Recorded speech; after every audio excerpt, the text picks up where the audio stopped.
ସ୍ଥାନ ହେଲେ ଟିକେ ଦେଖା ସାକ୍ଷାତ ହେବ, ଏହା ଥିଲା ଗୋଟେ ମନର ଅଭିଳାଷ। ଇଏ କଥାଟି ହଉ ହଉ ଏତେ କଥା ହେଲା। ତେବେ ଏହାକୁ ଆପଣମାନେ କାର୍ଯ୍ୟକ୍ରମ କଲେ, କିନ୍ତୁ ଆମେ ଯେଉଁ ଆଗାମୀ ଦିନ ସ୍ଥିର କରିବୁ କାର୍ଯ୍ୟକ୍ରମଟି ଆପଣମାନଙ୍କର ଅଞ୍ଚଳ ପାଇଁ, ସେତେବେଳକୁ ଆପଣମାନେ ତା'ର ଯଥାବିଧି ନିୟମ ନୀତି ନିୟମ ଅନୁଯାୟୀ କାର୍ଯ୍ୟକ୍ରମ କରିବେ ବୋଲି ମୁଁ ଆଶା କରୁଛି। ଏବେ ଯେତିକି ହେଲା ସେତିକିରେ ଆନନ୍ଦ ରୁହନ୍ତୁ, କିଛି ଭାବନ୍ତୁ ନାହିଁ ଯେ ଲୋକ ହେଲେ ନାହିଁ, ଲୋକ ଆସିଲେ ନାହିଁ, ଏସବୁ କଥା କିଛି ମୋର ଦରକାର ନାହିଁ। ଆପଣମାନେ ତ ଆସିଲେ ସେଇଟା ଆମ ପାଇଁ ବଡ଼ କଥା।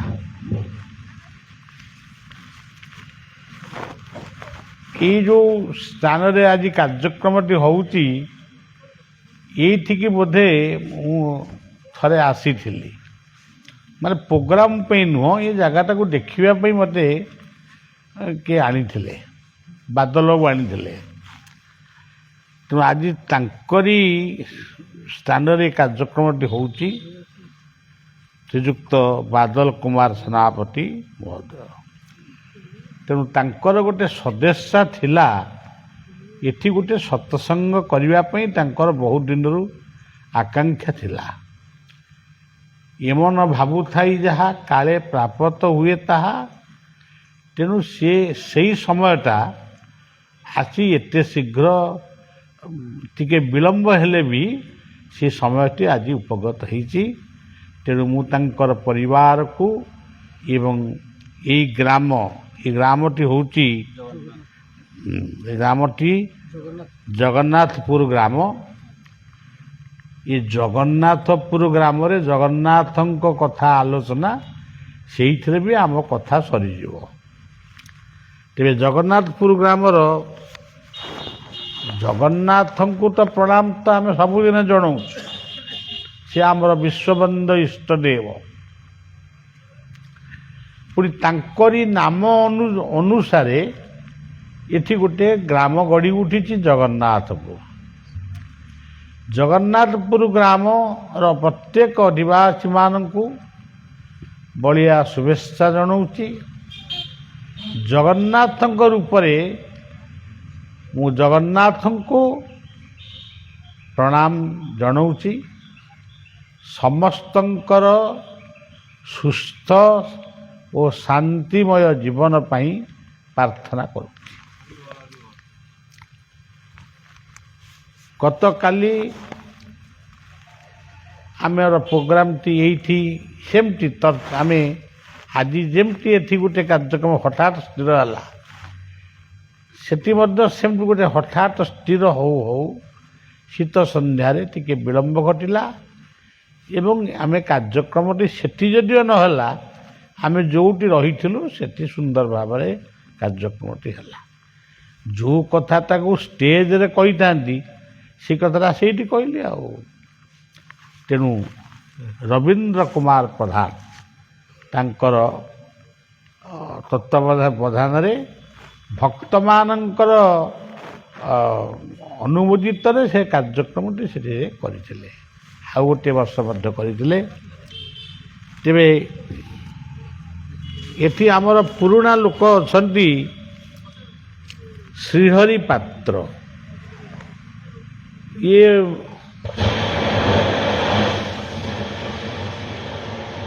ଚନ୍ଦନେଶ୍ୱରଙ୍କ ଅଞ୍ଚଳରେ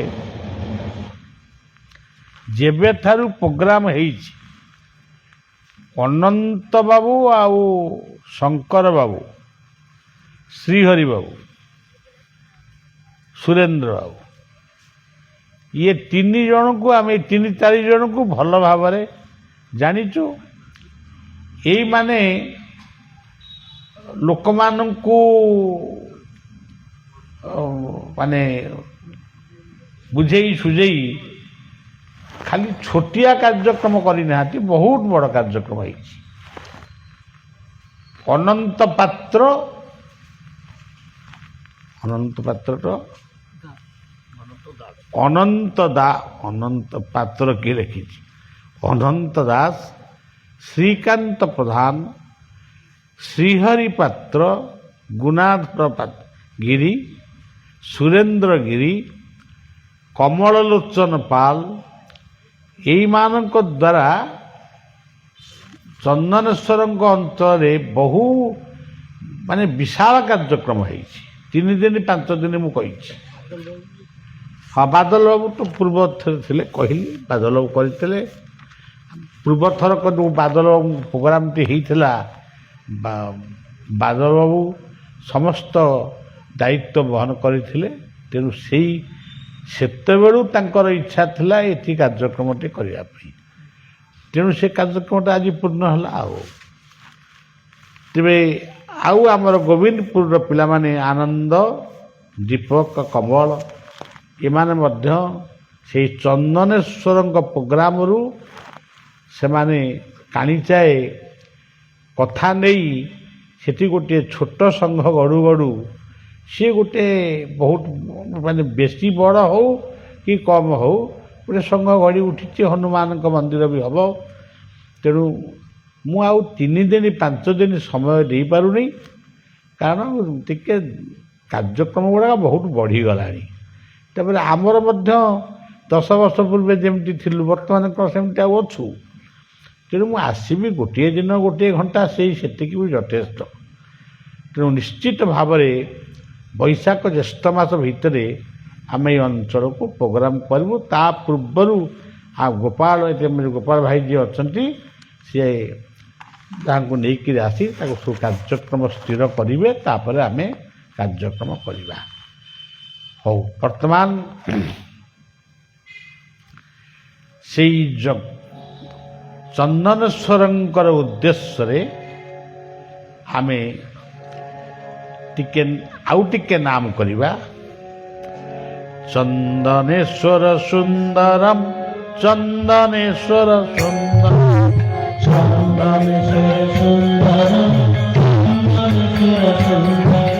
ଚନ୍ଦନେଶ୍ୱର ସୁନ୍ଦରମ, ଚନ୍ଦନେଶ୍ୱର ସୁନ୍ଦରମ, ଚନ୍ଦନେଶ୍ୱର ସୁନ୍ଦରମ, ଚନ୍ଦନେଶ୍ୱର ସୁନ୍ଦରମ। ହେ ଜଗନ୍ନାଥ ସୁନ୍ଦରମ, हे जगन्नाथ सुंदर, हे जगन्नाथ सुंदर, हे जगन्नाथ सुंदर, हे गोपीनाथ सुंदर, हे गोपीनाथ सुंदर, हे गोपीनाथ सुंदर, हे गोपीनाथ सुंदर। जगन्नाथ सुंदर, चंदनेश्वर सुंदर, जगन्नाथ सुंदर,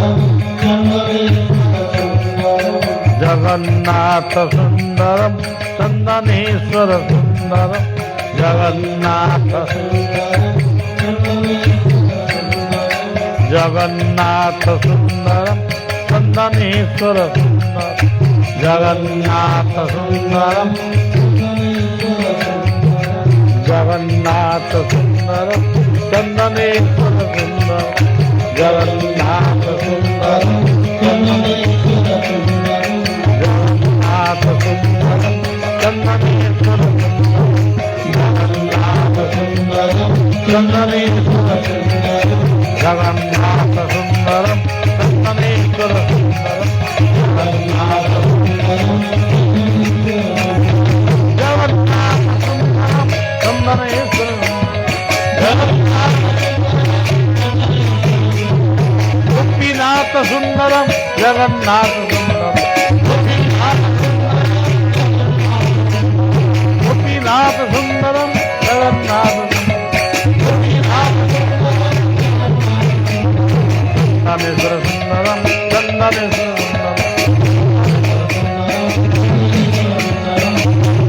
सुंदरम,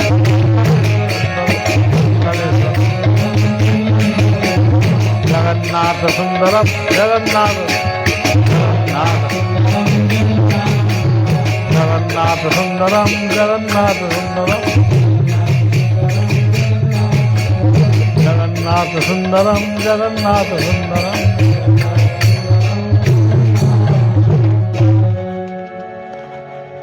आपण माने ପୁରୀ ଶ୍ରୀକ୍ଷେତ୍ରକୁ ଯାଉଛନ୍ତି,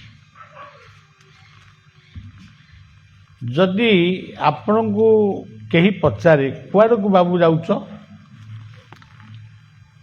ଆପଣ ତାର ଉତ୍ତର ଦେବେ ମୁଁ ଟିକେ ଜଗନ୍ନାଥଙ୍କ ଦର୍ଶନକୁ ଯାଉଛି। ତେବେ ଜଗନ୍ନାଥଙ୍କ ଦର୍ଶନକୁ ଆପଣ ଯାଉଛନ୍ତି, ସେଠି ତ ତାଙ୍କର ବଡ଼ ଭାଇ ବଳଦେବ ଅଛନ୍ତି, ତାଙ୍କୁ କ'ଣ ଦର୍ଶନ କରିବେନି? ଆପଣମାନଙ୍କର ଉତ୍ତର ହେବ ହଁ, ବଳଦେବଙ୍କୁ ଦର୍ଶନ ନିଶ୍ଚୟ କରିବୁ, ସୁଭଦ୍ରାଙ୍କୁ ତାଙ୍କୁ ବି ଦର୍ଶନ କରିବୁ, ସୁଦର୍ଶନଙ୍କୁ ଦର୍ଶନ କରିବୁ। ସେଇ ସବୁଯାକ ମିଶିକିରି ଜଗନ୍ନାଥ ନା ସବୁ ଗୋଟି ଗୋଟିକି ଛାଡ଼ିକିରି ଜଗନ୍ନାଥ? ଜଗନ୍ନାଥ ଅଲଗା, ବଳଦେବ ଅଲଗା, ସୁଭଦ୍ରା ଅଲଗା, ସୁଦର୍ଶନ ଅଲଗା। ଏଇ ଯେଉଁ ଭିନ୍ନତା ଭାବ ଆମ ଧର୍ମ ଭିତରେ ରହୁଛି, ଦ୍ୱୈତବାଦ, ଅଦ୍ୱୈତବାଦ, ସାକାରବାଦ, ନିରାକାରବାଦ, ଏହାଦ୍ୱାରା ହେଉଛି କ'ଣ? ଏହାଦ୍ୱାରା ଆମ ଧର୍ମ ଭିତରେ ବିଭିନ୍ନ ଫାଟ ଦେଖାଯାଉଛି। ଧରନ୍ତୁ ଏଠି ବଳିଆ ଆସିଛି, ଅନ୍ୟ ଗୁରୁଙ୍କର ଶିଷ୍ୟମାନେ ଏଠିକି ଆସିବେନି, କାରଣ ଆମେ ତାଙ୍କ ଗୁରୁ ନୁହେଁ। ସେ ଯଦି ବୁଝିଥାନ୍ତେ ଗୁରୁ ବୋଲି ଯେଉଁ ଶବ୍ଦଟି, ସେ ଶବ୍ଦଟି ଗୋଟିଏ ଏବଂ ସମସ୍ତଙ୍କ ପାଇଁ ଉଦ୍ଦିଷ୍ଟ, ତାହେଲେ ସେ ନିଶ୍ଚୟ ଆସନ୍ତି। ଗୁ କହିଲେ, ମୁଁ କାଲି ସେଠି କହୁଥିଲି, ଗୁ କହିଲେ ଗୁଣ। ଯେଉଁଠି ଗୁଣ ଅଛି ସେ ହେଉଛନ୍ତି ଗୁରୁ। ରୁ କହିଲେ ରୂପ, ରୂପଟିଏ ଯେଉଁଠି ଗୁଣଟିଏ ସେଠି ନିଶ୍ଚୟ ଅଛି। ଏଠି ଆପଣ ଦେଖନ୍ତୁ ତୁଳସୀ ବୃକ୍ଷଟିଏ ଲାଗିଛି। ଇଏ ତୁଳସୀ ବୃକ୍ଷଟିକୁ ଆମେ ପୂଜା କରୁଛୁ, ପାଣି ଟିକେ ଢାଳୁଛୁ, ସଞ୍ଜ ସଳିତା ଦଉଛୁ। ତେବେ ଆମକୁ ଯଦି କିଏ ପଚାରେ ଇଏ ଗଛଟାକୁ କାହିଁ ପୂଜା କରୁଛନ୍ତି? ଆମେ ଯାଇଥିଲୁ ନେପାଳ, ଏଠି ବହୁତ ଜାଗାକୁ ଆମେ ଯାଇଛୁ। ତୁଳସୀ ଗଛଟିଏ ଧରିକିରି ଜଣେ ବାବୁ ଯାଉଛନ୍ତି, ତାକୁ ପୁଣି ଜଙ୍ଗଲ ଭିତରୁ ନିର୍ବାଚନ କରି ତୁଳସୀ ଗଛକୁ ନେଇକି ଯାଉଛନ୍ତି। ଆମେ ତାଙ୍କୁ ପଚାରୁଛୁ ଇଏ ଗଛଟି କ'ଣ? ସିଏ ତୁଳସୁ ତୁଳସୁ ବୋଲି ଏମିତି ଗୋଟେ ତାଙ୍କ ଅସ୍ପଷ୍ଟ ଭାଷାରେ କହିଲେ। ଆପଣ ଇଏ ଗଛଟାକୁ କାହିଁ ନେଉଛନ୍ତି? ଏତେ ଜଙ୍ଗଲରେ ଏତେ ଗଛ ଅଛି, ଇଏ ଗଛଟାକୁ କାହିଁ ନେଉଛନ୍ତି? ସେ ତାର ଉତ୍ତର ଦେଲେ, ସେ ଆମକୁ ଦେଖେଇ ଦେଲେ, ମୂଳ ଠାରୁ ଅଗ ପର୍ଯ୍ୟନ୍ତ ଇଏ ସବୁଯାକ ହେଉଛି ମାନେ ଔଷଧ। ସେଟା ଔଷଧ କହିଲେନି, ଦବେଇ। ମୂଳ ଠାରୁ ଅଗ ପର୍ଯ୍ୟନ୍ତ ସବୁ ହେଉଛି ଦବେଇ, ମାନେ ଔଷଧ। ଆପଣ ଦେଖିବେ ଓଡ଼ିଶା ବେଙ୍ଗଲରେ ଏମିତି ଗୋଟିଏ ଘର ନାହିଁ ଯେଉଁ ଘର ଦୁଆର ମୁହଁରେ ତୁଳସୀ ଗଛ ନଥାଏ। ଯେଉଁଠି ନଥାଏ ବୋଲି ଆପଣ ଦେଖନ୍ତି, ହୁଏତ ସେ ହିନ୍ଦୁ ହେଇନଥିବେ, ପୁଣି ହିନ୍ଦୁମାନଙ୍କ ଘର ଭିତରେ ଯେଉଁଠି ନଥାଏ, ସେ ଅନ୍ୟ ଏକ ଗୁରୁଙ୍କର ଆଶ୍ରିତ ହେଇଥିବେ। ସେ ଗୁରୁଙ୍କର ଆଦେଶ ଥିବ, ଇଏ ତୁଳସୀ ଗଛଟାକୁ କ'ଣ ପୂଜା କରୁଛ? ଯଦି ତୁଳସୀ ଗଛର ମହିମାଟାକୁ ଆମେ ଠିକ୍ ଭାବରେ ବୁଝିବା, ତେବେ ତୁଳସୀଙ୍କୁ ଆମେ ପୂଜା କରିବା, ତୁଳସୀ ମାଳିଟିଏ ବେକରେ ପକାଇବା, ତୁଳସୀ ପତ୍ରଟି ସବୁଦିନେ ଖାଇବା। ଭାଗବତର ସେହି ପଦଟି ଅଛି, ଜାଣି ନ ଜାଣି ତୋ ମହିମା ଭଜନ୍ତି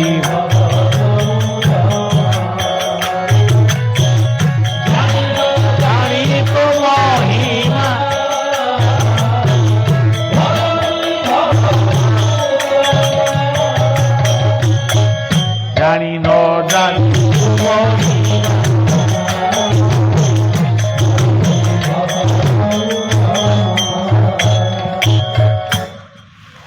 ଆପଣଙ୍କୁ ରୋଗ ହେଲା, ଆପଣ ଡାକ୍ତରଙ୍କ ପାଖରେ ପହଞ୍ଚିଲେ, ଡାକ୍ତର ଗୋଟେ ଔଷଧ ଲେଖିଦେଲେ, ଆପଣଙ୍କର ସେ ଔଷଧରେ କ'ଣ ଶକ୍ତି ଅଛି ଆପଣ କ'ଣ ଜାଣିଛନ୍ତି? ଯେହେତୁ ଜଣେ ଡକ୍ଟର ଲେଖିଛନ୍ତି ଏଇ ଟନିକଟାକୁ ଖାଇବ, ତେଣୁ ଆପଣ କିଛି ନ ଜାଣିଥିଲେ ବି ସେ କେଉଁ କେଉଁ ଦ୍ରବ୍ୟରେ ତିଆରି ହେଇଛି ଏହାକୁ ନ ଜାଣିଥିଲେ ବି ଆପଣ ସେ ଦବାଇଟାକୁ ଔଷଧଟାକୁ ଖାଇବେ ଏବଂ ନିଶ୍ଚୟ ଭଲ ହେବେ। ସେମିତି ପ୍ରତ୍ୟେକ କଥା ଗୁ ଆଉ ରୁ ଭିତରେ ଇଏ ଜଗତ ରହିଯାଇଛି। ଗୁରୁମୟ ଏ ଜଗତ ଅନନ୍ତ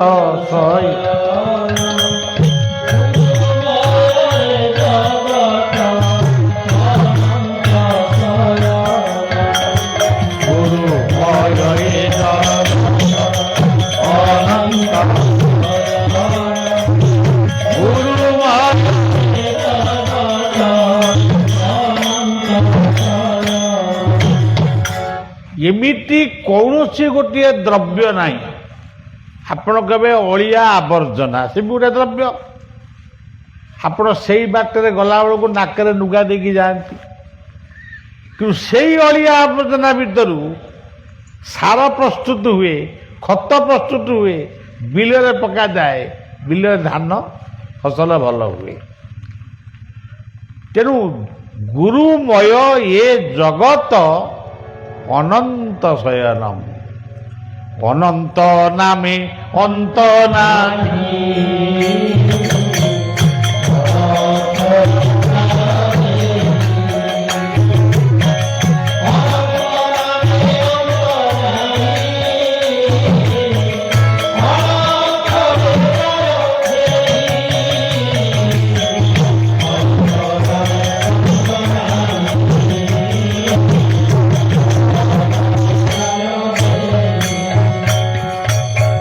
ଧରନ୍ତୁ ଜଗନ୍ନାଥ, ଆଜି ଜଗନ୍ନାଥଙ୍କ ପାଇଁ ଓଡ଼ିଶା ବେଙ୍ଗଲ ଭିତରେ ବିବାଦ। ଜଗନ୍ନାଥଙ୍କ ମନ୍ଦିର କରିବାରେ କିଛି ଅସୁବିଧା ନାହିଁ, କିନ୍ତୁ ଜଗନ୍ନାଥଙ୍କ ମନ୍ଦିର ସାରା ପୃଥିବୀରେ ହେଇଛି। ଚୀନରେ ହେଇଛି, ଜାପାନରେ ହେଇଛି, ଆମେରିକାରେ ହେଇଛି, ରୁଷିଆରେ ହେଇଛି, ଏମିତିକି ମୁସଲମାନଙ୍କ ଦେଶରେ ମଧ୍ୟ ଗୋଟେ ଗୋଟେ ଜାଗାରେ ଜଗନ୍ନାଥଙ୍କ ମନ୍ଦିର ହେଇଛି। କିନ୍ତୁ ଜଗନ୍ନାଥଙ୍କ ମନ୍ଦିର କେବେ ବିବାଦମାନ କଥାକୁ ଆସିବନି। ଆମେ ଜାଣିଶୁଣି ଗୋଟେ ବିବାଦ ସୃଷ୍ଟି କରୁଛୁ। ତେଣୁ ସଜ୍ଜନ, ଚନ୍ଦନେଶ୍ୱର କହିଲେ ଆମେ ବୁଝୁ ଏଇ ଜାଗାକୁ ବୁଝୁ ଚନ୍ଦନେଶ୍ୱର। ଚନ୍ଦନେଶ୍ୱରଙ୍କ ନାଁରେ 100 ଜାଗା ଚନ୍ଦନେଶ୍ୱର ଶିବ ପୂଜା ହେବେ। ତା ବୋଲି କ'ଣ ଇଏ ଚନ୍ଦନେଶ୍ୱରଙ୍କୁ ଆଉ ଆସିବୁନି? ଇଏ ଚନ୍ଦନେଶ୍ୱର କ'ଣ ଗୌଣୀ ହୋଇଯିବେ? ତେଣୁ ଆପଣ ଦେଖନ୍ତୁ, ଜ କହିଲେ ଜ୍ୟୋତି, ଶୂନ୍ୟଂ ଶୂନ୍ୟଂ ମହାଶୂନ୍ୟଂ, ଶୂନ୍ୟ ମଧ୍ୟେ ନିରାମୟ, ନିରାମୟ ମଧ୍ୟେ ଜ୍ୟୋତି, ସଜ୍ୟୋତି ଭଗବାନୟ। ଆପଣ ଜଗନ୍ନାଥଙ୍କୁ ଭାବୁଛନ୍ତି କି କାଠ? ସେ କାଠରେ ତାଙ୍କ ମୂର୍ତ୍ତିଟା ତୈରି ହେଇଛି, କିନ୍ତୁ ଜଗନ୍ନାଥ କେବଳ କାଠରେ ନାହାନ୍ତି, କାଠରେ ବି ଅଛନ୍ତି। କାଷ୍ଠ ପାଷାଣ ତରୁ ତୃଣେ ବସନ୍ତି,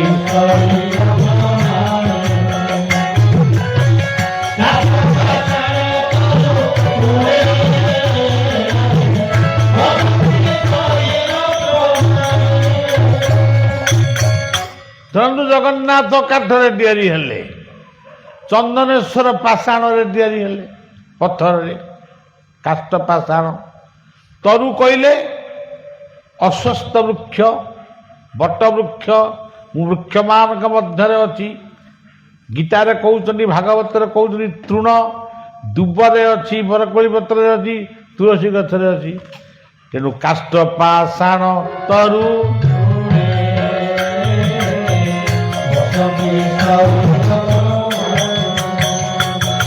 ତାପରେ ଆଉ ଗୋଟେ କଥା କହିଲେ, ସକଳ ଘଟେ ନାରାୟଣ ବସନ୍ତି ସକଳ ଘଟେ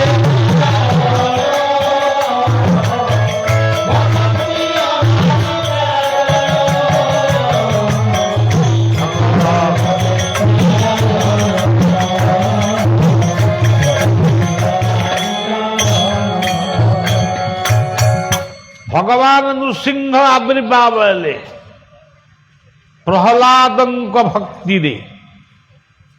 ହିରଣ୍ୟକଶ୍ୟପ ପଚାରିଲା ତ ହରି କୋଉଠି? ପ୍ରହ୍ଲାଦ କହିଲେ ସବୁଠି,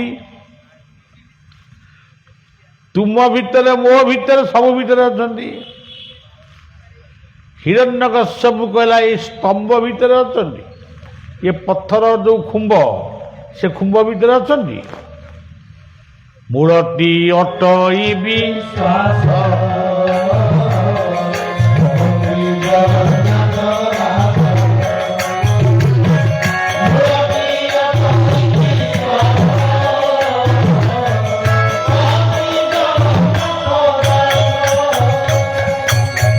ପ୍ରହ୍ଲାଦଙ୍କର ହରିଙ୍କ ପ୍ରତି, ଶ୍ରୀ ହରିଙ୍କ ପ୍ରତି ଏତେ ଭକ୍ତି ଥିଲା,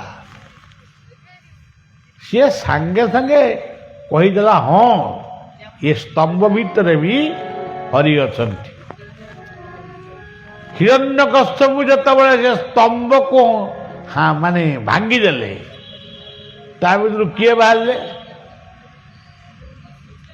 ତା ଭିତରୁ ବାହାରିଲେ ନରସିଂହ ଅବତାର। ସେ ସବୁ ପ୍ରସଙ୍ଗ କେତେବେଳେ ଗୋପାଳ ଆସିଲେ 5 ଦିନ 3 ଦିନ କହିଲେ ହୁଏତ ସେ ଗୋଟିଏ ଗୋଟିଏ ପ୍ରସଙ୍ଗ କହିପାରିବେ।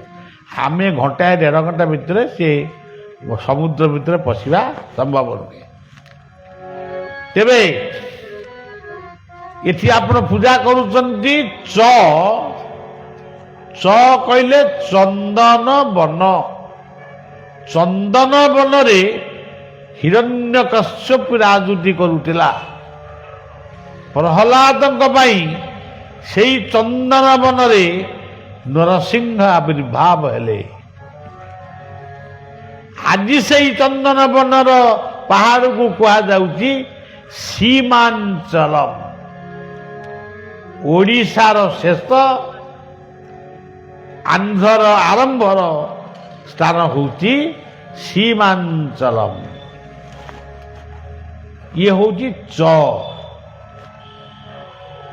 ପୁଣି ଚ କହିଲେ ଆଉ କ'ଣ? ଯେତେବେଳେ ଭଗବାନ ବାମନ ଅବତାର ହେଲେ, ତ୍ରିବିକ୍ରମ ଅବତାର, ସେତେବେଳେ ସିଏ ଚ ଅବତାର ହେଇଥିଲେ। ବଳିଦ୍ୱା ରାଜା ବଳିଙ୍କ ପାଖରେ ପହଞ୍ଚିଲେ, ସାମବେଦ ଉଚ୍ଚାରଣ କଲେ। ବଳି ସେ ବେଦ ଧ୍ୱନି ଶୁଣିକିରି ନିଜକୁ ଧନ୍ୟ ମନେ କଲା। ପଚାରିଲା, ହେ ବ୍ରାହ୍ମଣ, ତୁମେ ବେଦ ଧ୍ୱନି କଲ, କ'ଣ ତୁମେ ଚାହୁଁଛ? ନା ମୁଁ ଯାହା ଚାହୁଁଛି ତୁମେ ଦେଇପାରିବ? ଥିବ ଯଦି ଦେବି। ଠାକୁର କହୁଛନ୍ତି ଯୋଉ ଜିନିଷ ତମ ପାଖରେ ନାହିଁ, ମୁଁ କାହିଁ ସେମିତିଆ ଜିନିଷ ତମକୁ ମାଗିବି? ନା ତାହେଲେ ମାଗ। ଭଗବାନ କହୁଛନ୍ତି, ଭଗବାନ ବାମନ କହୁଛନ୍ତି, ମୁଁ 3ଟି ପାଦ ଭୂମି ମାଗୁଛି। ହିରଣ୍ୟକଶ୍ୟପ ହସିଲା। ଆପଣ ଏଡ଼େ ବଡ଼ ବେଦବିତ୍ ବ୍ରାହ୍ମଣ, 3ଟି ପାଦ ଭୂମି, ଏ ଅଧଗୁଣ୍ଠେ ବି ହବନି, ଆପଣ 3ଟି ପାଦ ଭୂମି ମୋତେ ମାଗୁଛନ୍ତି?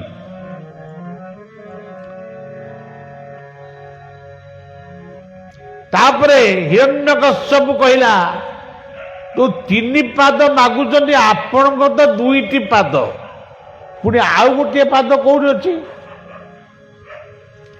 ନାଭି ଭିତରୁ, ଏଇ ନାଭି ଚକ୍ରରୁ ଆଉ ଗୋଟେ ପାଦ ବାହାରିଲା। ଦେଖ ମୋର 3ଟି ପାଦ। ସେତେବେଳକୁ ରାଜା ବଳି ଇତସ୍ତତ ହେଲେଣି। ଆରେ ଆରେ ଇଏ ତ ସାଧାରଣ ମଣିଷ ନୁହେଁ ରେ, ଇଏ କ'ଣ ନାହିଁ ମୁଣ୍ଡାରୁ ଗୋଟେ ପାଦ ବାହାର କଲାଣି। କହିଲେ ବଳି, ଇଏ ଗୋଟିଏ ପାଦ ହଉଛି ସ୍ୱର୍ଗ, ଇଏ ସ୍ୱର୍ଗକୁ ମୁଁ ଦଖଲ କଲି। ଦ୍ୱିତୀୟ ପାଦ ହଉଛି ମର୍ତ୍ତ୍ୟ, ମୁଁ ମର୍ତ୍ତ୍ୟକୁ ଦଖଲ କଲି। ତୃତୀୟ ପାଦଟି ହଉଛି ପାତାଳ, ମୁଁ ପାତାଳକୁ ଦଖଲ କଲି। ଏ 3 ପାଦ ଛାଡ଼ିକିରି ତୁ ଯୁଆଡ଼େ ଯାଉଛୁ ଯା। ନା ପ୍ରଭୁ, ଇଏ 3 ପାଦ ପରେ କ'ଣ ଆଉ କୋଉଠି ସ୍ଥାନ କିଛି ଅଛି? ମୁଁ କୋଉଠି ରହିବି? ବେକ ଦେଖେଇଦେଲା, ମୁଣ୍ଡ ନୁଆଇଦେଲା। ଗୋଟିଏ ପାଦ ସେଇ ବଳିଙ୍କ ମସ୍ତକରେ ପ୍ରଭୁ ଦେଲେ, ପାତାଳକୁ ଚାପିଦେଲେ। ତେଣୁ ସଜ୍ଜନ, ଆର ତତ୍ତ୍ୱଟି କ'ଣ ବୁଝିବାକୁ ଚେଷ୍ଟା କରିବେ।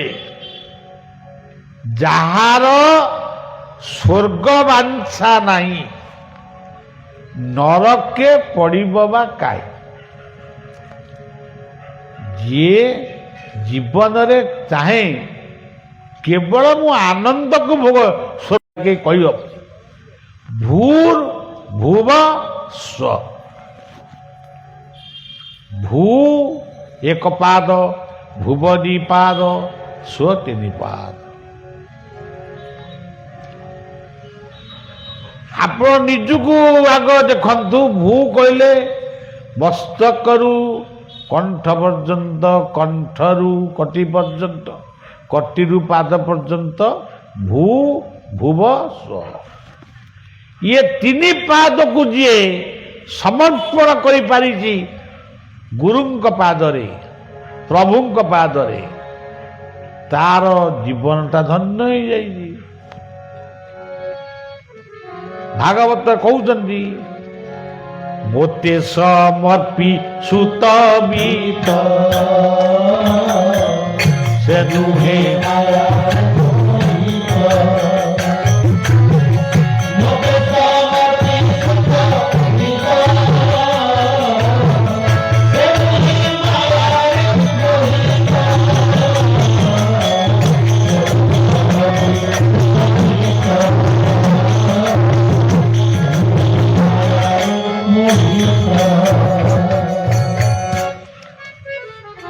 ଯେତେବେଳେ ବଳିକୁ ପାତାଳରେ ଭଗବାନ ବାମନ 3ଟି ଚରଣରେ ତାକୁ ଚାପିଦେଲେ ବା ପାତାଳକୁ ନେଇଗଲେ, ବଳିର ଗୋଟେ ଭଉଣୀ ଥିଲା,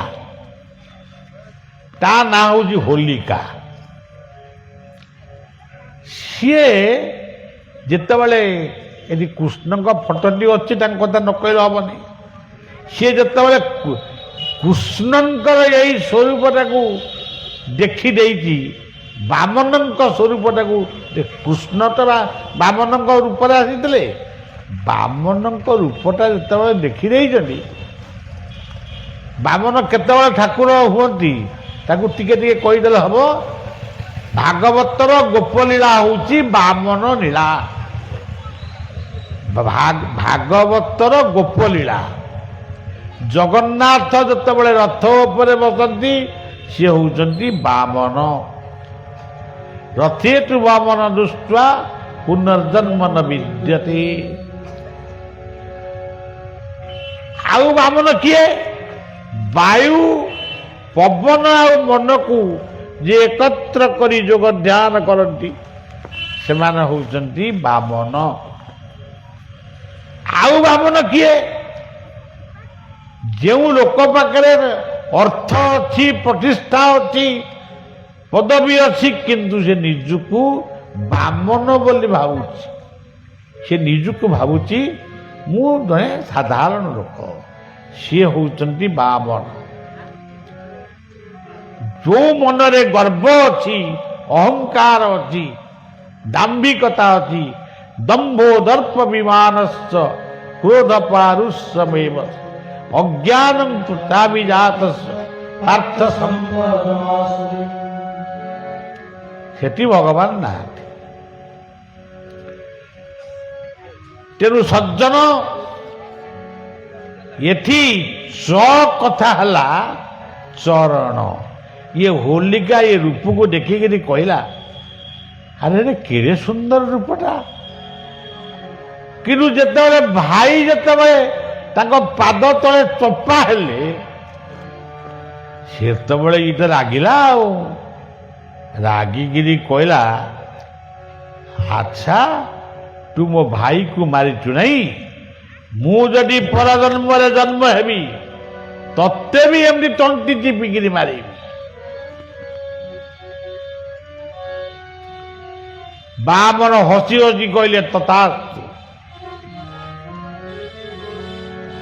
ସତ୍ୟ ଗଲା, ତ୍ରେତୟା ଗଲା, ଦ୍ୱାପର ଗଲା। ସତ୍ୟ ଗୋଟିଏ ଚରଣ, ତ୍ରେତୟା ଗୋଟିଏ ଚରଣ, ଦ୍ୱାପର ଗୋଟିଏ ଚରଣ। ଭଗବାନ ଜନ୍ମ ହେଲେ ଦେବକୀଙ୍କ ଗର୍ଭରୁ, ଖେଳିଲେ ବା ଲାଳନ ପାଳନ ହେଲେ ଯଶୋଦାଙ୍କ ପାଖରେ। ଯଶୋଦା ତାଙ୍କୁ ଶୁଆଇ ଦେଇ, କ୍ଷୀର ଦହି ଦେଇ, କ୍ଷୀର ଖୁଆଇ ତାଙ୍କୁ ଶୁଆଇ ଦେଇ ଟିକେ ବାହାରକୁ ଯାଇ, ଏତିକି ବେଳେ ପୁତନା ନାମକ ଗୋଟେ ରାକ୍ଷସ ଯାଏ କଂସ ତାକୁ ପଠେଇଥିଲା। ମୁଁ ତାକୁ ଖାଲି ସଂକ୍ଷିପ୍ତରେ କହୁଛି, ଭଲ ଭାବରେ ଯଦି ଶୁଣିବେ ଗୋପାଳ ଭାଇଙ୍କ ଠାରୁ ଶୁଣିବେ। ଆଉ ମୁଁ ଗୋଟିଏ ଘଣ୍ଟାରେ କ'ଣ କହିବି? ଯେତେବେଳେ ପୁତନାକୁ ପଠେଇଲେ ଯେ ତୁମେ ଗୋପପୁରରେ କାହାର ନୂଆ କରି ଛୁଆ ଜନ୍ମ ହେଇଛନ୍ତି ତାଙ୍କୁ ଯାଇ ମାର, କ୍ଷୀର ଦେଇକି ତାକୁ ମାରିବ। ପୁତନା ଆସିଲା, ସୁନ୍ଦର ରୂପ, ନନ୍ଦଙ୍କ ଘରେ ଯଶୋଦାଙ୍କ ପାଖରେ କହିଲା, ଗଲା ମା ମୋର ଗୋଟେ ଛୁଆ ଜନ୍ମ ହେଇକି ମରିଗଲା। ଦେଖନ୍ତୁ ମିଛ, ମିଛଟାକୁ ମଣିଷ କେମିତି ଭୋଗ କରେ। ମୋର ଗୋଟେ ଛୁଆ ହେଇଥିଲା ମରିଗଲା, ମୋ ସ୍ତନରେ ବହୁତ କ୍ଷୀର, ତାକୁ ପିଇବା ପାଇଁ କେହି ଲୋକ ନାହାନ୍ତି, ମତେ ବର୍ତ୍ତମାନ ଭାରି ଯନ୍ତ୍ରଣା ହଉଛି। ମୁଁ ଶୁଣିଲି ଆପଣଙ୍କ ଘରେ କାଳେ ଗୋଟେ ଛୁଆ ଜନ୍ମ ହେଇଛି ନା? ହଁ ହଁ, ଆଉ ଦଉନାହାନ୍ତି ମୋ ସ୍ତନରୁ ସେ କ୍ଷୀର ଟିକେ ପିଇବ। କୋଉ ମା ଚାହେଁ ନାହିଁ ତା ପୁଅ ଝିଅ ଟିକେ ସୁନ୍ଦର ହୁଅନ୍ତୁ, ବେଶୀ କ୍ଷୀର ଖାଆନ୍ତୁ, ବେଶୀ ମୋଟା ସୋଟା ହୁଅନ୍ତୁ? କୋଉ ମା ଚାହେଁନି? ପୁତନାଙ୍କ କୋଳରେ ଯଶୋମତୀ ପୁଅକୁ ଦେଇଦେଲେ, କହିଲେ ନେ ତାକୁ ଖୁଆଇବୁ। ଆଉ ପୁତନା ଶବ୍ଦର ଅର୍ଥ କ'ଣ? ପୁତ୍ ନାସ୍ତି, ପୁତ୍ ମାନେ ପବିତ୍ର। ପବିତ୍ର ଯୋଉ ମା ପାଖରେ ନାହିଁ, ପବିତ୍ରତା ନୁହେଁ, ସେ ପତିବ୍ରତା ନୁହେଁ, ସନ୍ତାନ ବାତ୍ସଲ୍ୟତା ନୁହେଁ, ସେଇ ହଉଛି ପୁତନା। ଆଉ ପୁତନାର ଆଉ ଗୋଟେ ଅର୍ଥ କ'ଣ? ପିଲା ଚୋରଣୀ।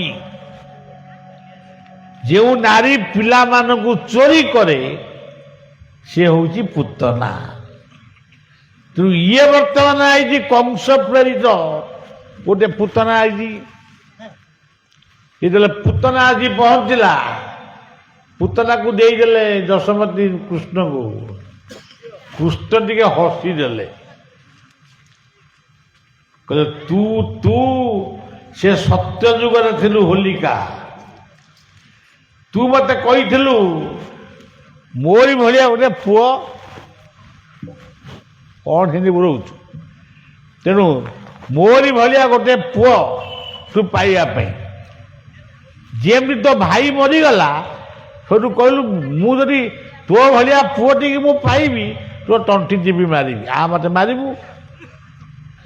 ଯେତେବେଳେ ପୁତନାଙ୍କ ସ୍ତନରେ କ୍ଷୀର ପାନ କରିବା ପାଇଁ କୃଷ୍ଣଙ୍କୁ ଯେତେବେଳେ ପୁତନା କ୍ଷୀର ପାନ ଦଉଛି, କ୍ଷୀର ସଙ୍ଗେ ପ୍ରାଣ ଶୋଷିଲେ ନାଶ ଗଲା ପୁତନା।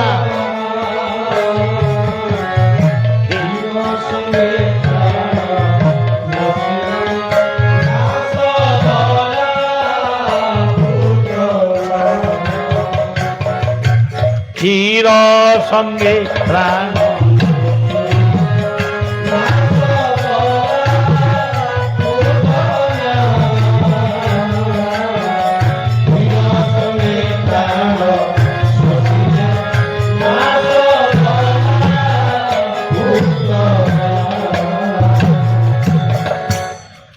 ପୁତନା ଏକବାର ଯୋଉ ଦିବ୍ୟ ସୁନ୍ଦରୀ ରୂପ ହେଇଥିଲା ସେ ଗୋଟେ ବିରାଟ ନାରୀ ହେଇଗଲା ଆଉ।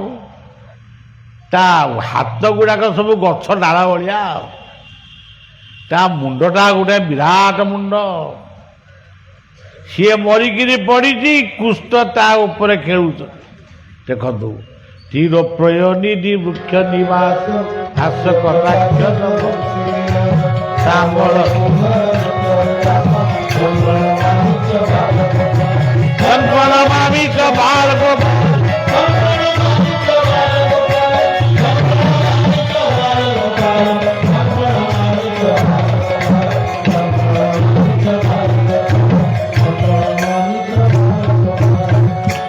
কৃষ্ণ কমল নয়ন নীরজি কৃষ্ণ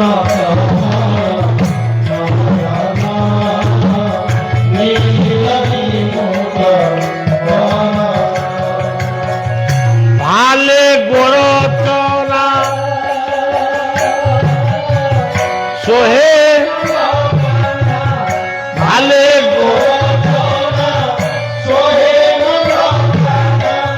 অধরে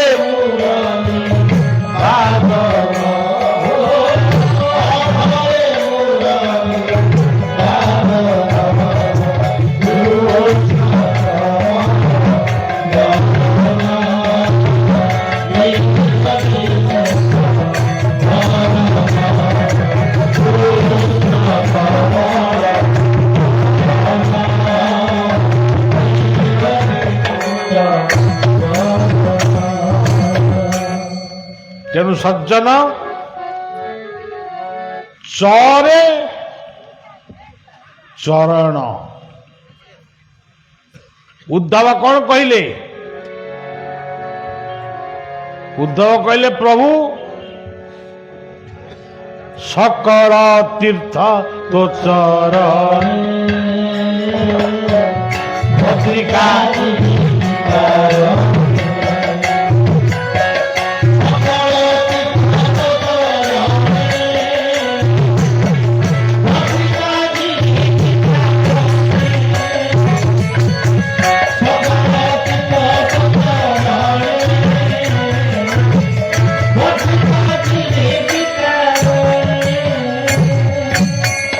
ଗୁରୁଙ୍କ ଚରଣ, ଇଷ୍ଟଙ୍କର ଚରଣ, ପିତା ମାତାଙ୍କର ଚରଣ, ଗୁରୁ ଗୁରୁଜନ ମାନଙ୍କର ଚରଣ।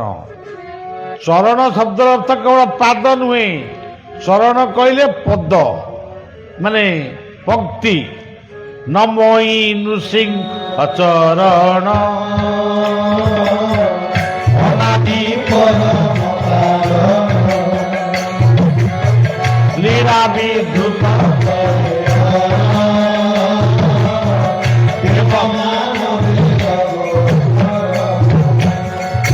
ये सबू हूँ चरण। जिते पद लिखाई सबू पद गुड़ाक चरण। तेरे सज्जन जी चरण को चिन्ह नहीं अनंत शोचंती କ୍ଷୀରାବ୍ଧି ସମୁଦ୍ରରେ ଗୋଟେ ଚିତ୍ର। ଲକ୍ଷ୍ମୀ ଚରଣ ସେବା କରୁଛନ୍ତି। ଆମେ କେବେ ଆମ ବାପ ମାଙ୍କର ଚରଣ ସେବା କରିଛୁ? ତେଣୁ ଆମେ ଚନ୍ଦନେଶ୍ୱରଙ୍କ ପାଖକୁ ଆସିକିରି ନନାଙ୍କୁ କହୁଛୁ ଚରଣାମୃତ ଟିକେ ଦିଅ।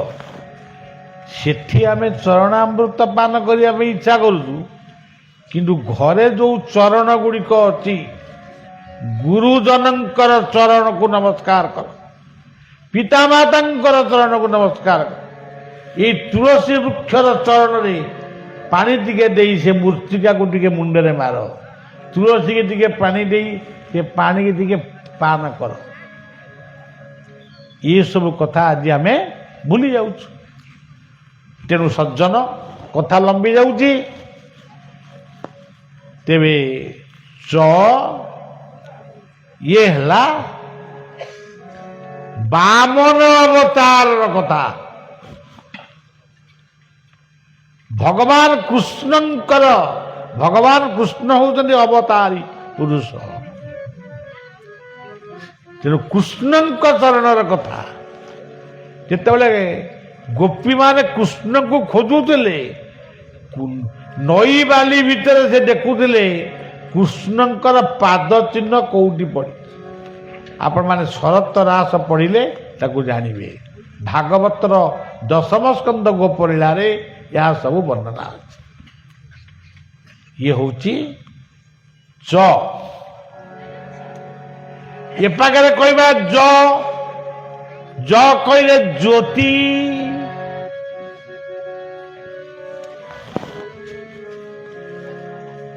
ସେ ଜ୍ୟୋତି କିଏ?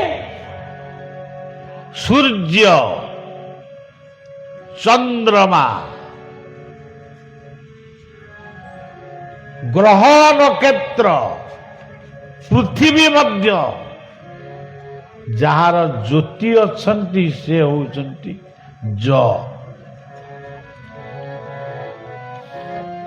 ଆଉ କିଏ? ଜନାର୍ଦ୍ଦନ। ଓಂ କୃଷ୍ଣ ମଧୁସୂଦନ ବାସୁଦେବ।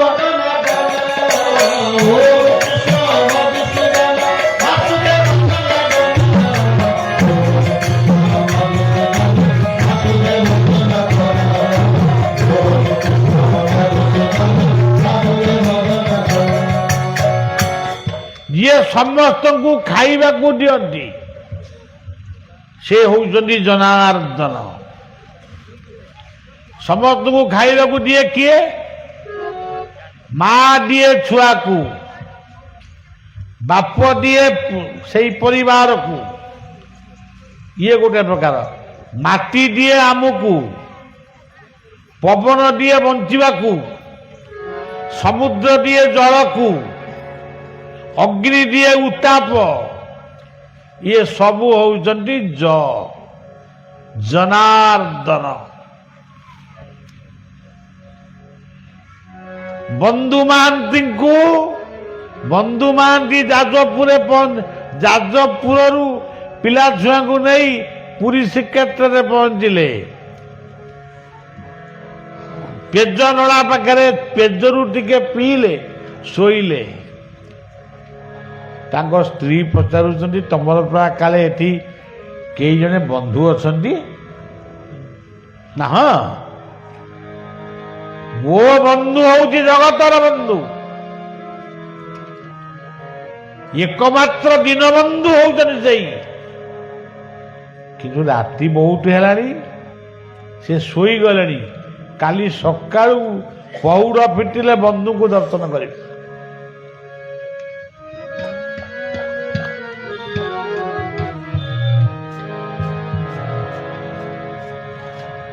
ପିଲାମାନେ ଥକି ପଡ଼ିଛନ୍ତି, ପେଜ ପିଇକିରି ଶୋଇ ପଡ଼ିଛନ୍ତି। ରାତିରେ ଜଣେ କିଏ ଆସି କହୁଛି, କେଡ଼େ ସୁନ୍ଦର କଥା, ସମସ୍ତଙ୍କ ଠିକଣା ତାଙ୍କ ପାଖରେ ଅଛି।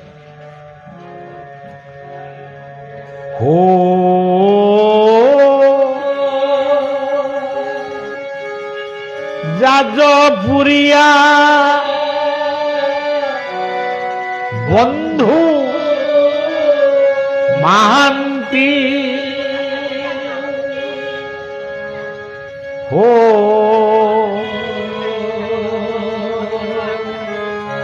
যাজপুরিয়া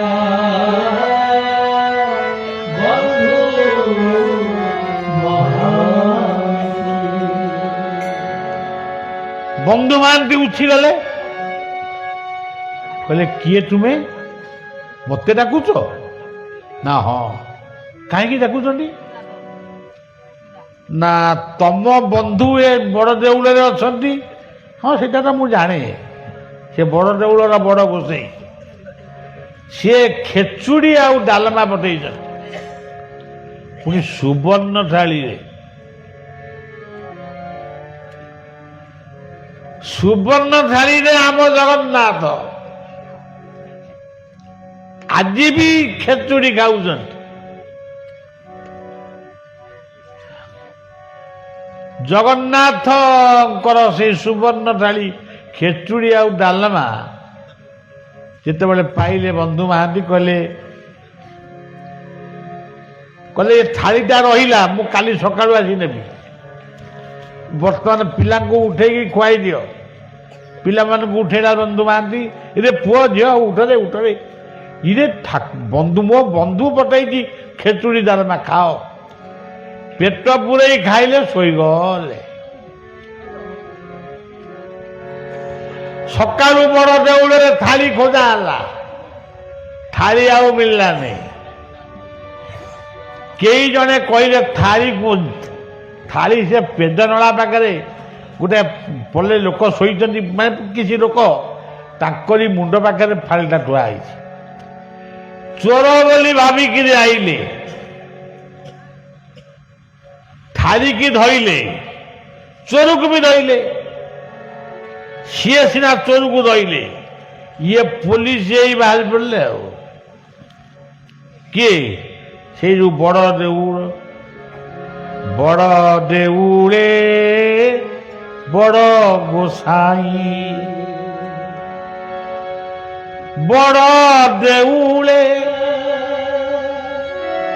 ବଡ଼ ଗୋସେ, ବଡ଼ ଦେଉଳେ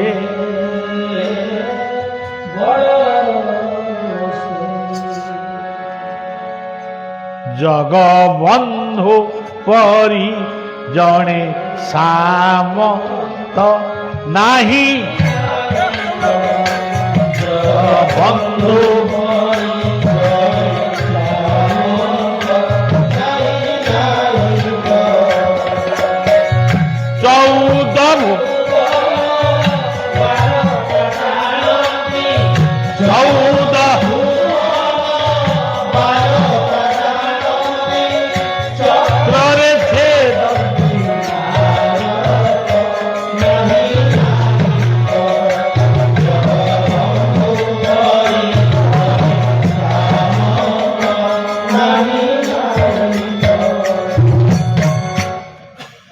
ତେଣୁ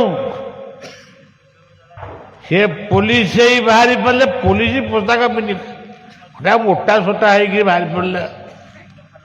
ତାଙ୍କୁ ତ ବଳିଆ ଦେଖିଛି।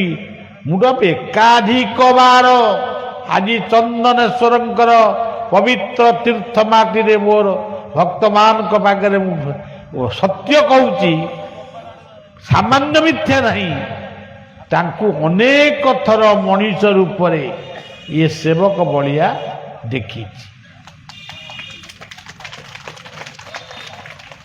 ଯେତେବେଳେ ସିଏ ବାହାରି ପଡ଼ିଲେ, ଏମାନେ ଯୋଉ ବନ୍ଧୁ ମହାନ୍ତି କି ଚୋର ବୋଲି ଧରିଥିଲେ, ସେ ଏମିତି ପେଲି ପାଲି ଦେଲେ ଯେ ଖଣ୍ଡିଆ ଖାବରା ହେଇକି କିଏ କୁଆଡ଼େ ଦୌଡ଼ିକିରି ପଳେ।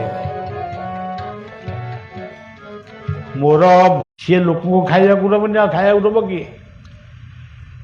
ଅକ୍ଷରରେ ଜ ଅକ୍ଷରରେ ସିଏ ହଉଛନ୍ତି ବଳଦେବ। ଜୟ ବଳଦେବ ସତ୍ୟ ବଳଦେବ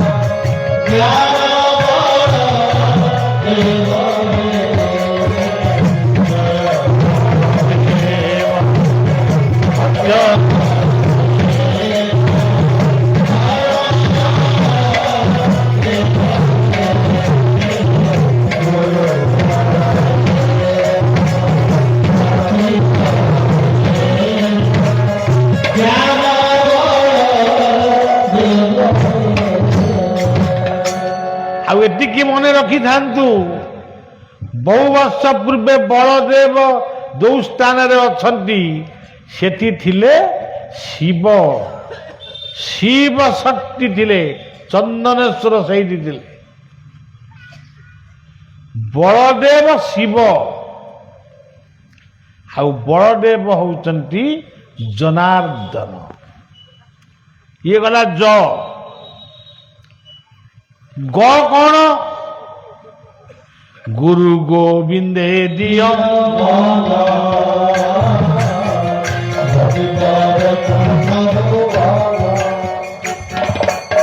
ଅର୍ଥାତ୍ ଜ ଯଦି ଜ୍ୟୋତି ହେଲା, ଜ୍ୟୋତି ହଉଛନ୍ତି ସୂର୍ଯ୍ୟ, ସୂର୍ଯ୍ୟଙ୍କର ଗତି, ପୃଥିବୀର ଗତି, ନକ୍ଷତ୍ର ମାନଙ୍କର ଗତି, ଇଏ ସବୁ ହଉଛନ୍ତି ଗ। ଏ ଯୋଉ ଆକାଶରେ ଦେଖୁଛନ୍ତି ଲକ୍ଷ ଲକ୍ଷ କୋଟି କୋଟି ନକ୍ଷତ୍ର, ଇଏ ନକ୍ଷତ୍ର ମାନଙ୍କର ଗତି ହଉଛି ଗ। ସୂର୍ଯ୍ୟଙ୍କର ଗତି ପୂର୍ବ ଦିଗରେ ଉଦୟ ହେବେ, ପଶ୍ଚିମ ଦିଗରେ ଅସ୍ତ ହେବେ। ପୃଥିବୀର ଗତି, ପୃଥିବୀ ସୂର୍ଯ୍ୟଙ୍କ ଚାରି ପାଖରେ ବୁଲୁଛି, ସୂର୍ଯ୍ୟ ତାଙ୍କ କକ୍ଷରେ ବୁଲୁଛନ୍ତି। ତେଣୁ ଗଟି ହେଲା ଗତି। ଆଉ ଗଟି କଣ? ଆପଣମାନେ ଏଠି ସତସଙ୍ଗ କରୁଛନ୍ତି, ଇଏ ଗୋଟେ ଗତି। ଏଇଠୁ ଯିବେ ମଣିଷ ମାରିବେ, ଆଉ ଗୋଟାଏ ଗତି। ଏଇଠୁ ଯିବେ ଖାଇ ପିଇକି ଘରେ ଶୋଇବେ, ଆଉ ଗୋଟେ ଗତି। ଏଇଠୁ ଯିବେ ପୁଣି ପର ନିନ୍ଦା ପର ଚର୍ଚ୍ଚା କରିବେ, ସିଏ ଗୋଟେ ଗତି। ଏଇଠୁ ଯିବେ ଗୋଟେ ଲୁଚେଇକି ମଦ ବୋତଲେ ଗୋଟେ ବୋତଲ ପିଇଦେବେ, ତାପରେ ଆଉ ଗୋଟେ ଗତି ହେଇଯିବ। ଠାକୁର କହୁଛନ୍ତି ଗୀତାରେ, ତୁମେ ହେ ମଣିଷ ମାନେ ତମେ ଯେତେ ପ୍ରକାର ଗତି କରୁଛ, ସବୁ ଗତି ପାଇଁ ମୁଁ ତୁମରି ଭିତରେ ରହି ତମକୁ ମୁଁ ଠିକ ସମୟରେ ଠିକ ଫଳଟା ଦେବି। ତୁମେ ଯଦି ଆଜିଠାରୁ ମଦ ପିଇବା ଆରମ୍ଭ କଲ, ଲିଭର ଖରାପ କରିବି, ହାର୍ଟ ହୃଦୟ ଖରାପ କରିବି, ବ୍ରେନ ଷ୍ଟ୍ରୋକ ହବ, ଲିଭର ଡ୍ୟାମେଜ କରିବ, କିଡନୀ ଡ୍ୟାମେଜ କରିବ, ପିଉଥା। ତତେ ମନା କରାଯାଉଛି ତାକୁ ପିଇନା, ତୁ କହୁଛୁ ନା ମୋ ବାପାର ମୁଁ ପିଉଛି। ଚରସ ଯିଏ ଖାଉଛ, ଯିଏ ବ୍ରାଉନ ସୁଗାର ଖାଉଛ, ଯିଏ ଗଞ୍ଜେଇ ବି ଖାଉଛ, ଖାଅ। ଆମେ ମନା କରୁଛୁ ଖାଅ ନା। ବିଡ଼ି ସିଗାରେଟ ବି ଖାଉଛ, ତାକୁ ଖାଉଛ, ଖାଅ। ରୋଗ ନିଶ୍ଚୟ ହବ, ଗତି। ଯିଏ କ୍ଷୀର ପିଉଛି, ପଇଡ଼ ପିଉଛି, ଆଖୁ ରସ ପିଉଛି, ଫଳ ରସ ପିଉଛି, ତାକୁ ରୋଗ ହବନି, ହେଲେ ଅଳ୍ପ ଅଳ୍ପ ମେଡିସିନରେ ଭଲ ହେଇଯିବ। ଗତିରି ଭର୍ତ୍ତା ଅର୍ଜୁନକୁ କହିଲେ, ଗତିରି ଭର୍ତ୍ତା ପ୍ରଭୁ ସାକ୍ଷୀ ନିବାସ ଶରଣଂସୁ ପ୍ରଭବଂ ପ୍ରଳୟଂ ତା ନିଧାନଂ। ସେଇଠି ସକାଶେ ଆମେ କ'ଣ କରୁ? ଗୁରୁଙ୍କୁ ପ୍ରାର୍ଥନା କରୁ, ଭବ ସାଗରତା କାରଣ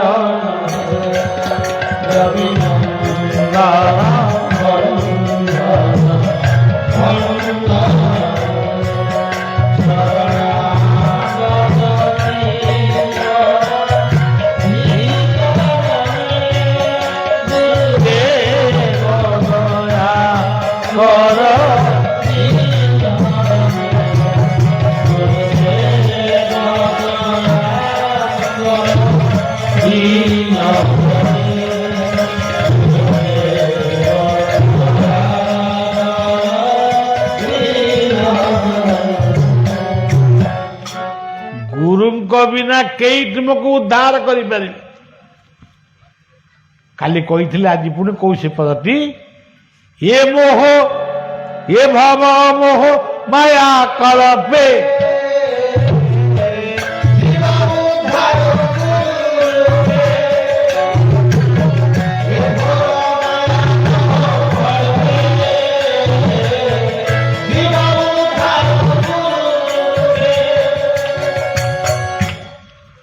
गुरुंक बिना मुक्ति ना।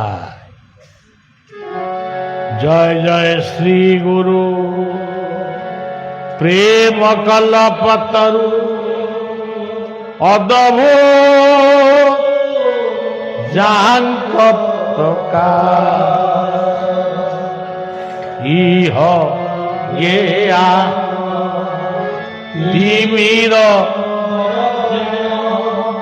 सुचंद्र की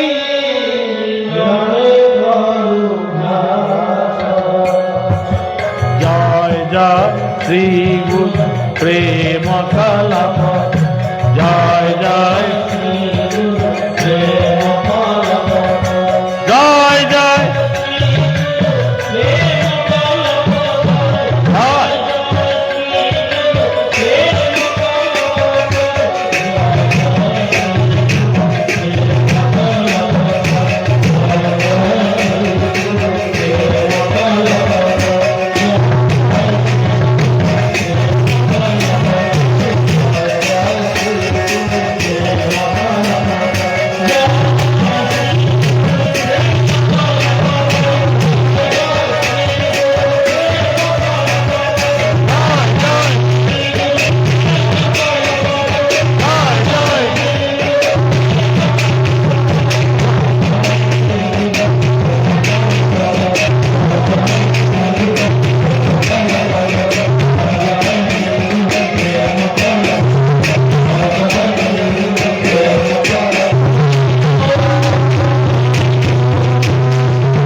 ग कहले गंगा सी होती निजे सुभद्रा ग कहले गुरु ग कहले गोविंद ग कहले गायत्री ग कहले गंगा सकाळु उठिब आग मुहरे आग पाटिरे बासी पानी पीब मुह धोइब गंगा को स्मरण करिब गंगा तेणु ज कहले बलदेव ग कहले सुभद्रा ना ना दी कौन ये जो मुझे बही मु किए बलिया मु बलिया नुहे मु आत्मा तमें सब जी बही तमें सब समस्त गोटे गोटे ना अच्छी कि समस्ते आत्मा हाँ बोली कौन डाकवा आत्मा आत्मा आईला आत्मा आस आत्मा खाओ आत्मा शो एमती कौन कहीपर कि तेणु आत्मा को चिन्हवाई विभिन्न ना अच्छा मो आगे यहीटा कौन थुआई यहाँ कौन आना कौन माइकी माइकी ये कौन जलुची इलेक्ट्रिक से आम सुरेन्द्र राणी कौन धूपकाठी नगेगी बुलाऊला सी कौन धूपकाठी तार गोटे ना अच्छी ये अच्छा तुलसी से अच्छा चंदनेश्वर ये हूँ जगन्नाथ मुरुगा बादल बाबू का ना बादल बाबू श्रीहरि का ना श्रीहरि अनंत का ना अंत जिते सब ना अच्छी ये होती सूर्य सी होती चंद्र ना मोटे 5-6 ताकू मिसई सजेगी गुड़ाए कहती प्रथम ना हूँ सूर्य नाम भगवान, द्वितीय नाम हूँ चंद्रमा नाम भगवान, तृतीय नाम होउଛନ୍ତି पवन नाम भगवान। पवन नंदन केवल हनुमान नुहति आमे सब पवन नंदन। पवन टी ओइखिना बंद हो गला आमे मेडिकल जीवु कि पोता हब कि पोड़ा हब। अरे मु आरे सूर्य एक गणिकी कहूनु, चंद्र पवन अग्नि समुद्र वसुधा एतिक ना नाम एतिक तर आउ गोटे दीटा अच्छी ताकू न पुरेल हबानी। बापा बापा बोऊ केते मिले आरे बा कहले बा कहले बाइया, बा कहले बाई मन हो बसी हंस को खे बाई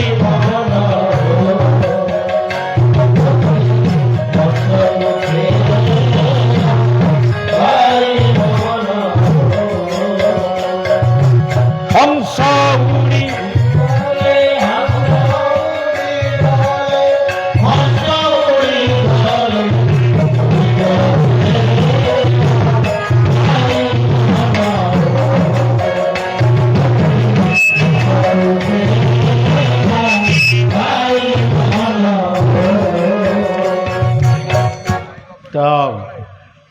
खाली आपण कहे मु केवल भजन करी बापा बोऊ बापा बोऊ बापा बो सी बड़ा बहुत सी भी गोटे विराट कथा हो गला।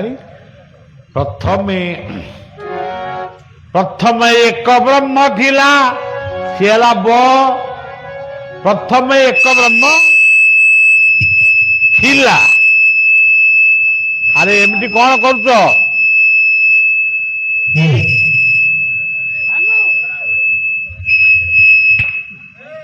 प्रथम एक ब्रह्म थिला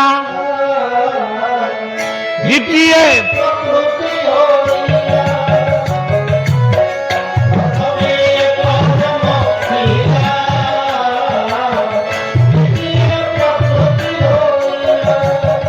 आता देखिल ब शब्द है बापा एक ब्रह्म,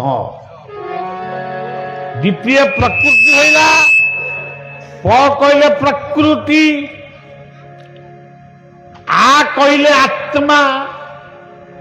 ये प्रकृति पुरुषंकर मिलन रे जन्म हेले आत्मीय शोधन, यही होउछंती बापा। बोऊ बोऊ कहले ओंकार ब्रह्म, सकल मंत्र मध्य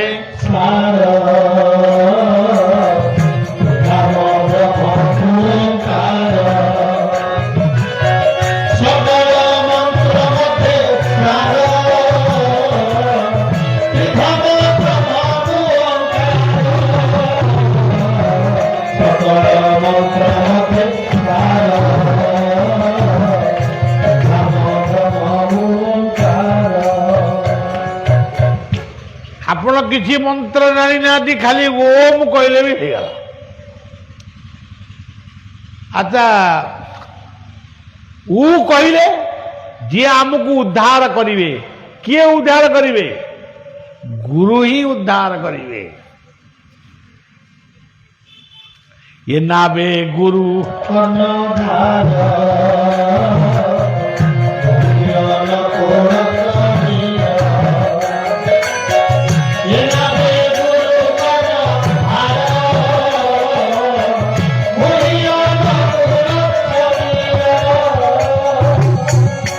बो को अनेक लोक डाकती माँ, माँ दिखिए माँ कहले माटी वसुधा, माँ कहले मो आउआ, मो कहले मथा मस्तिष्क, ଆ କହିଲେ ଆତ୍ମା ବା ହୃଦୟ।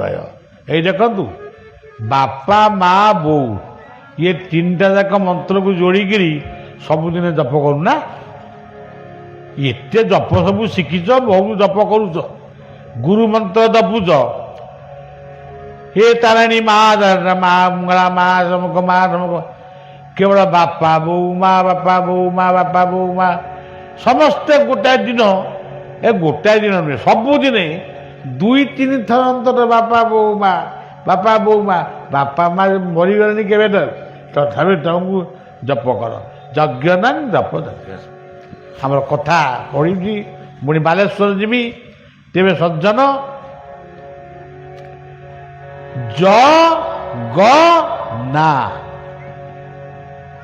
ଆଉ ନା କଲେ ନାମ। ଆଉ ଆମର ଶ୍ରୀହରି ବାବୁ ଏଠି ଅଛନ୍ତି। ଆଉ ହରି ନାମେ କି ରସ ଅଛି, ପାନ କଲା ଲୋକ ସିନା।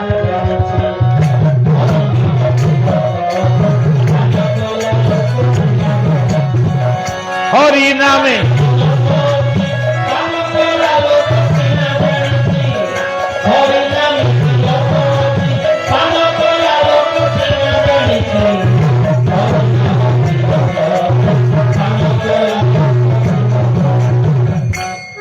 বাবু এই হরি শব্দକୁ ନେଇ ଯଦି ଆମେ ଆଲୋଚନା କରିବା କେତେ କେତେ ଦିନେ 2 ଦିନ 3 ଦିନ ବିତିଯିବ। କେବଳ ଆପଣମାନେ ଏତିକି ଜାଣିଛନ୍ତି, ଭାଗବତ ଶେଷ କଲା ବେଳକୁ ପଢ଼ନ୍ତି, ହରିଙ୍କ ନାମେ ବାନ୍ଧ ବେଳା ବାରିକ ଶେଷକା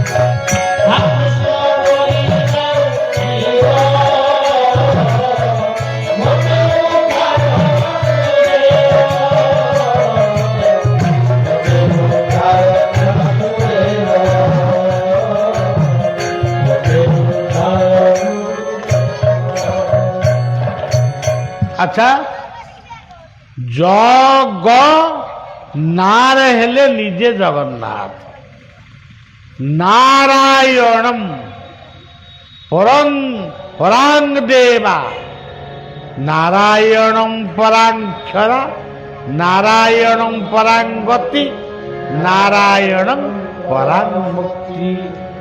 জর হেলে বড়দেব, গর হেলে সুভদ্রা, নার হেলে জগন্নাথ। যে থরে কিଏ? ସତ୍ୟ ଯୁଗରେ ଥ କିଏ? ନୃସିଂହନାଥ, ନାଥ। ତ୍ରେତୟା ଯୁଗରେ ଥ କିଏ? ରଘୁନାଥ,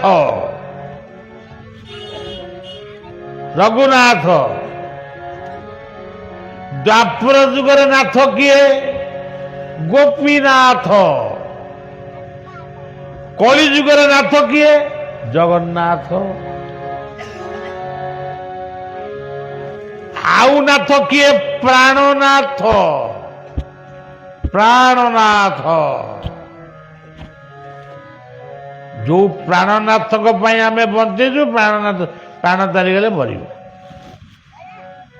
ତେଣୁ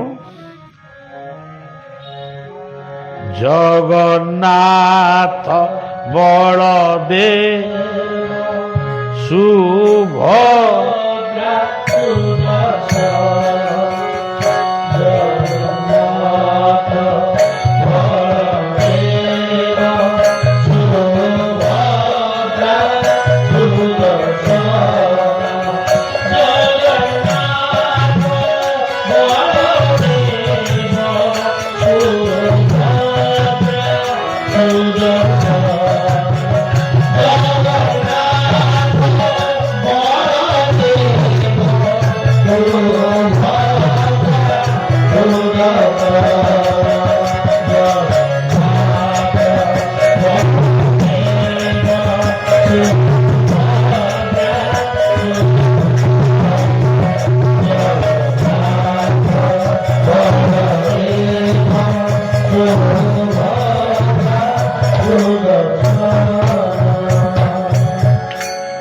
ତେବେ ଜଗନ୍ନାଥ ବଳଦେବ ସୁଭଦ୍ରା ଜଗନ୍ନାଥ ଥରେ ରହିଲେ ସୁଦର୍ଶନ।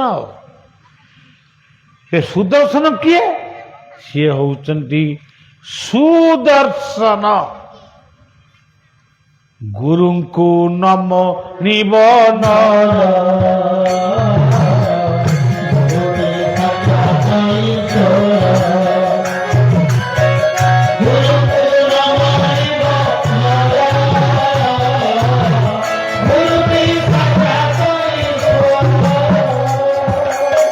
ଆକୁ ମନେ ରଖିଥିବେ।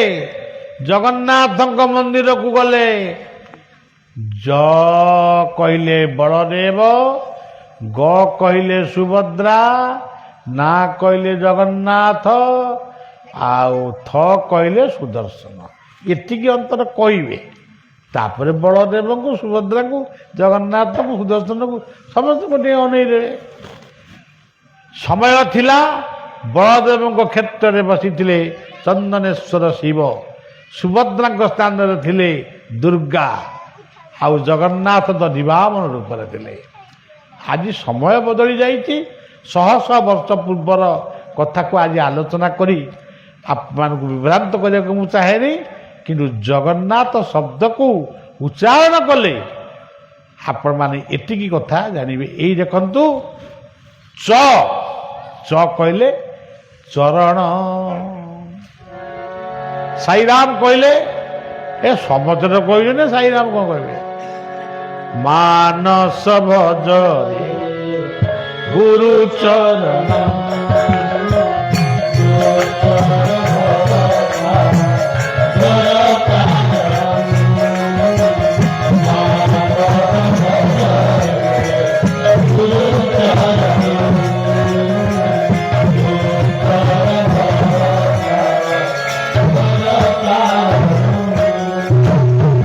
ସବୁ ଯାକ କଥା ଆସିକିରି ସେଇ ଗୁରୁଙ୍କ ପାଖରେ ପହଞ୍ଚିଲା। ସ ପରେ ନଟି କଣ? ପ୍ରଥମ ନଟି ହଉଛି ନମ୍ରତା। ନମଇ ନୃସିଂହ ଚରଣ, ଧନେରି ଗରବ କରନା ଭାଇ, ମନେରି ଗରବ କରନା, ଜାତିର ଗରବ କରନା ଭାଇ, ଧନେରି ଗରବ।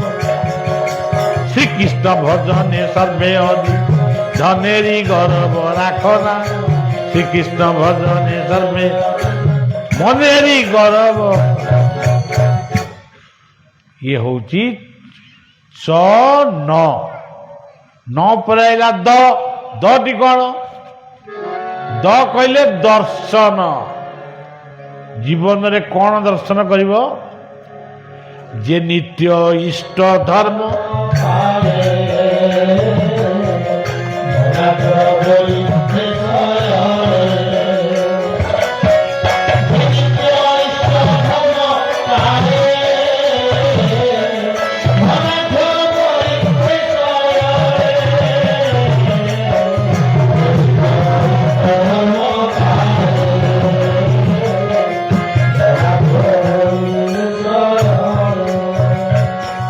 दर्शन क्या करिब बिछणारू उठिल आग हृदय को मन भितर दर्शन कर पाद जिते वसुधार पकईब वसुमाता को माने मन भितर नमस्कार टे जड़ब। अच्छा जल व्यवहार कल गंगा बोली नमस्कार कर ये सब हूँ माने द सूर्यंकर दर्शन चंद्रमार दर्शन साधु दर्शन गुरु दर्शन ब्राह्मण वैष्णव दर्शन पितृमातृ दर्शन गुरुजन दर्शन पुरोहित दर्शन ये सब हूँ दर्शन शांतिर दर्शन गुरु दर्शन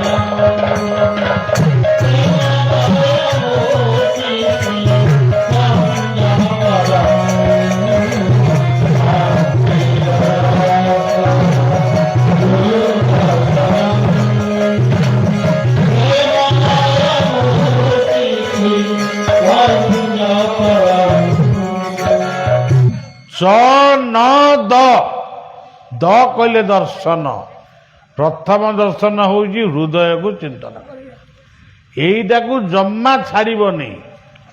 ଦ୍ୱିତୀୟ ହେଲା ଗୁରୁଙ୍କୁ ଦର୍ଶନ କରିବା, ଆକୁ କେବେ ଭୁଲିବନି। ପିତାମାତାଙ୍କର ଖବର ବୁଝିବା, ଆକୁ କେବେ ହଇରାଣ କରିବ ନାହିଁ। ତେଣୁ କେତେ ସୁନ୍ଦର କଥା ଆମ ଶାସ୍ତ୍ର ଭିତରେ ଅଛି। ଖାଲି ଏତିକି କଥା, ଚନ୍ଦନ, ଗୋଟିଏ ନ ହେଉଛି ନମ୍ରତା, ଆଉ ଗୋଟିଏ ନ ହେଉଛି ନମସ୍କାର। ନମସ୍କାର ପ୍ରିୟ ଭାନୁ, ନମସ୍କାର ପ୍ରିୟ ଭାନୁ, ଅଭିଷେକ ପ୍ରିୟ ବିଷ୍ଣୁ, ଅଭିଷେକ ପ୍ରିୟ ଶିବ, ଉପଚାର ପ୍ରିୟ ବିଷ୍ଣୁ। ବ୍ରାହ୍ମଣ ଦକ୍ଷିଣା ନାହିଁ ନା, ବ୍ରାହ୍ମଣ ଭୋଜନ ପ୍ରିୟ। କାହିଁ ମୁଁ ଖାଇ ମୁଁ କ'ଣ ଭୋଜନ ମୋତେ ବି ଭୋଜନ କରିବାକୁ। ଆରେ ଭୋଜନଟା ଯେତେବେଳେ ହେବ ସମୟରେ ସେ ବ୍ରାହ୍ମଣଙ୍କୁ ଦେବା, ଆଉ ଆମେ ଯେଉଁ ଉପାସ ରହିବା ସେସବୁ କଥା। ସମସ୍ତଙ୍କ ସର୍ବଂ ଖଲୁ ଉଦଂ ବ୍ରହ୍ମ, ଜୀବରେ ଯାର ଦୟା ନାହିଁ ଉଦ୍ଧବ ଚାନ୍ଦାଳ ଦେଇ, ଜୀବ ବ୍ରହ୍ମଙ୍କୁ ସେବା କର। ଗୁରୁଙ୍କୁ ବନ୍ଦନା କରାଯାଇଛି, ବ୍ରହ୍ମାନନ୍ଦମ ପରମ ସୁଖଦମ କେବଳମ ଜ୍ଞାନ ମୂର୍ତ୍ତି ଦ୍ୱନ୍ଦାତୀତ। ପଢ଼ ଏକ ନିତ୍ୟ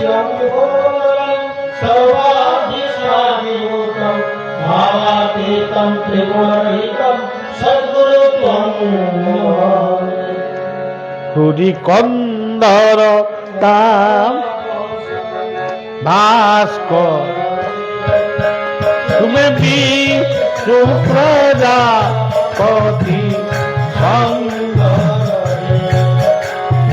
ବ୍ରହ୍ମ ରାତ୍ପର ବେଦ ବଣେ ଗୁରୁଦେବ।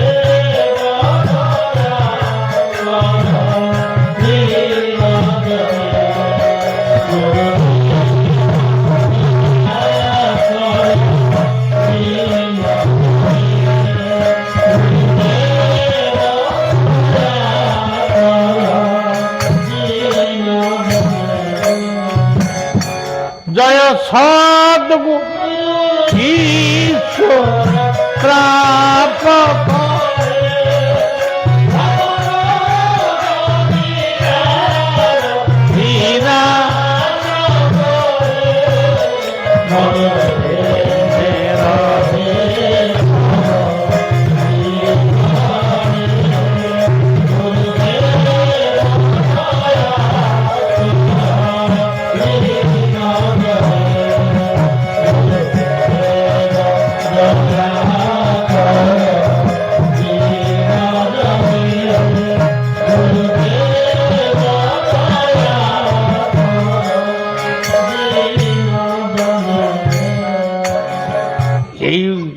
ଜଗନ୍ନାଥଙ୍କର ତତ୍ଵ ଏଇ ହେଉଛି ଚନ୍ଦନେଶ୍ୱରଙ୍କର ତତ୍ଵ।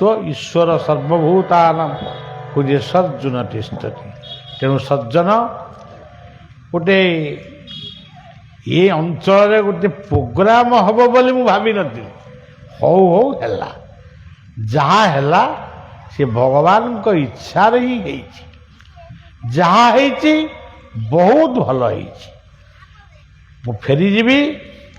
ମୋର ଅନ୍ୟାନ୍ୟ କାର୍ଯ୍ୟକ୍ରମ ଓଡ଼ିଶା ବାହାରେ ବିଭିନ୍ନ ସ୍ଥାନରେ ହେବ, ଓଡ଼ିଶାରେ ବି ହେବ। ତାରି ଭିତରେ ଆମେ ଏଇ ଅଞ୍ଚଳ ପାଇଁ ଆମେ ଦେଖିବା 2-3 ଦିନ ସମୟ ରଖିବା ଏବଂ ମୁଁ ତା ପୂର୍ବରୁ ଖୁବ୍ ଶୀଘ୍ର ମାନେ ମାସକୁ ମାସେ 1.5 ମାସ ଭିତରେ ଆପଣମାନଙ୍କ ପାଖକୁ ପ୍ରୋଗ୍ରାମର ଗୋଟେ କାଗଜ ଆସି ପହଞ୍ଚିବ। ପ୍ରଥମ ପ୍ରୋଗ୍ରାମ ଯାହା ବି ହେଉ ଆମର ସେଇଟା କ'ଣ ହେଉଛି, ଗୋବିନ୍ଦପୁର ହନୁମାନଙ୍କ ମନ୍ଦିରରେ ପ୍ରଥମ ପହଞ୍ଚିବି ଏବଂ ତାପରେ ଯାହା ହେବ ହେବ। ଶେଷରେ